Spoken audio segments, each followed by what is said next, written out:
Well, it's been a long haul to get here, but finally ready for final assembly here on my 51 Mercury M1. Excuse me.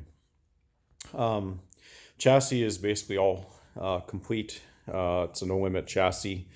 I've got a Ford 9-inch rear end with 14-inch Wilwood brakes all around. The exhaust system is all MagnaFlow stainless. I custom built that myself. Back purged it with argon, welded it all up. That was about a 3-day job. I've mounted a little air compressor in here.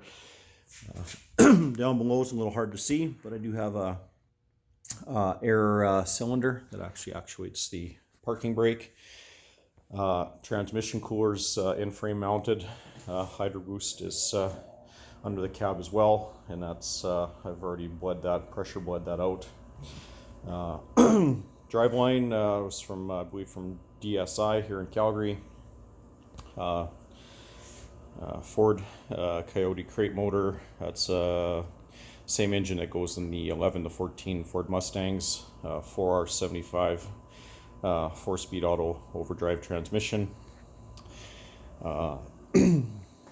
Radiator was custom built in Idaho from a company I believe called TSI.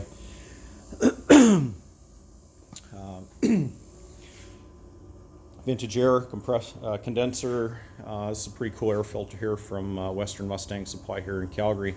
They make them themselves. It's not crazy about how it protrudes up like that, but I do want to get cold air coming in through the hood vents. It was kind of the best I could come up with. I'll have a bracket that bolts to these two holes here, and we'll secure to the inlet housing there.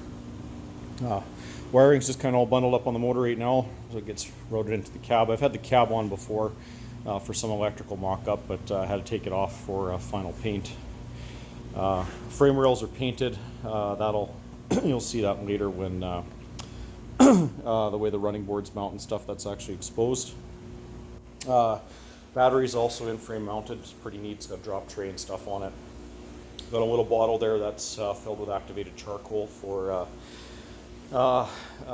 gas tank emissions. Hopefully it doesn't stink the garage up too much. I'm going to add an air purge system run off the air compressor for that. Rear suspension is basically a extended kind of 4-link or 2-link or whatever you want to call it with a sway bar. And I think that just about covers it. Cab is back. Cab paint was done by Airdrie Rods and Restorations out of Crossfield. Really, it's all undercoated. The bulk of the bodywork was done by myself and Rick Johnson. Airdrie Rods and Restoration basically did all the paint, final wet sand and paint work, clear polish, and gave it back to me.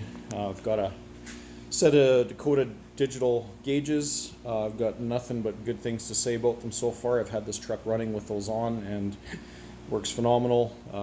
It connects to your OBD2 connections on your engine harness, so you can read like voltage, temperature, and a few other parameters.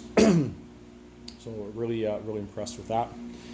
And yeah, the cab is all lined with this Fat Max rattle trap. Really nice stuff to work with. Pretty heavy duty. I think it'll do a great job. The color itself is what is called Synergy Green. That came out on 2014 Camaros. Was the first I've seen it, and really like the color. I've always wanted to paint this truck green. Had a really hard time finding a green that I liked. So as soon as I seen the color swatch for it, I knew that was it. As far as cab modifications go, nothing really too major. I want to keep it as stock as possible, but as you can see, the pop-up vent here has been welded across and body worked across, so it's disappeared. I also plasma cut a bunch of these knockout dimples and welded them back in because I really don't need any of them other than this one here for some wiring harness. But the rest have all been cut and welded back in to give it as a factory appearance as possible. And the underside of the cab has been undercoated and painted green as well. The body color itself is actually a tri-stage Omni product, Omni 5-star, I believe. It's fairly high-end paint. Basically 3-step process: 2 coats of base silver, 2 to 3 coats of color, and upwards of 3 to 4 coats of clear.